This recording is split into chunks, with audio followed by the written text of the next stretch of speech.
Issue issues में कब कब बदलता है। इशू का अर्थ आप जानते हैं, इशू का दो अर्थ होता है। एक होता है एजेंडा, जिसको हिंदी में बोलते हैं मुद्दा, ठीक है। और दूसरा होता है ऑफ स्प्रिंग, जिसको हिंदी में कहते हैं संतान। एक होता है एजेंडा, वो एक होता है ऑफ स्प्रिंग, जिसको कहते हैं संतान। एक चीज ध्यान रखेंगे कि जब यह एजेंडा के रूप में होगा, जब इशू एजेंडा के रूप में होगा तो यह सिंगुलर और प्लूरल दोनों होगा, ध्यान देंगे। और जब यह संतान के रूप में होगा तो केवल और केवल सिंगुलर होगा। यह मतलब अपने साथ एस ग्रहण नहीं करेगा। सेंटेंस के माध्यम से समझते हैं। एजेंडे की बात मैं कर रहा हूं, जरा देखिएगा कि poverty is a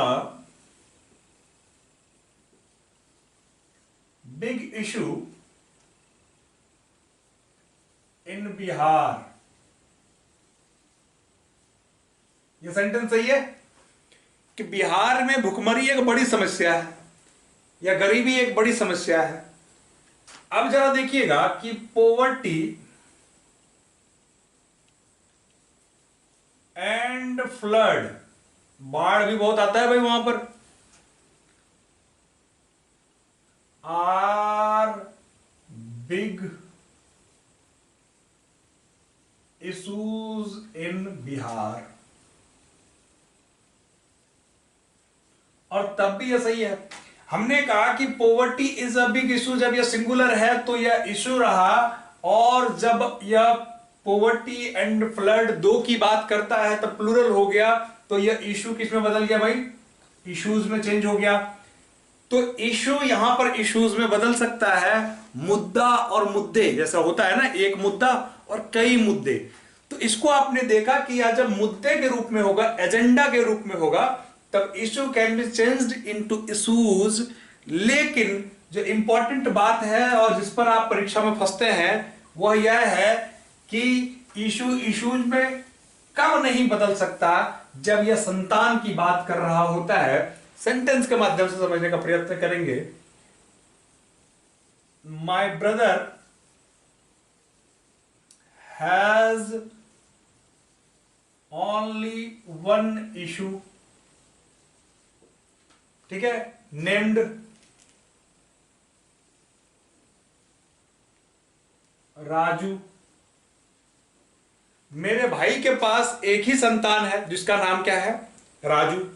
अब इसको ऐसे भी समझिए, यह सेंटेंस भी सही है। अब हम लोग इसको ऐसे कर सकते हैं कि माय ब्रदर हैज 3 इशूज।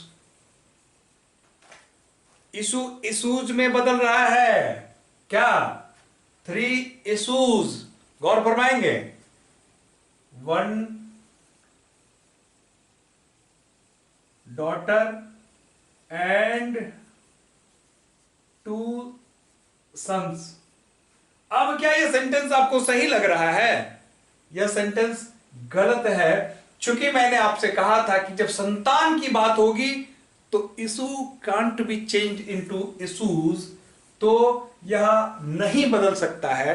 ध्यान रखेंगे, इसको ठीक करते हुए लिखा जाए कि माय ब्रदर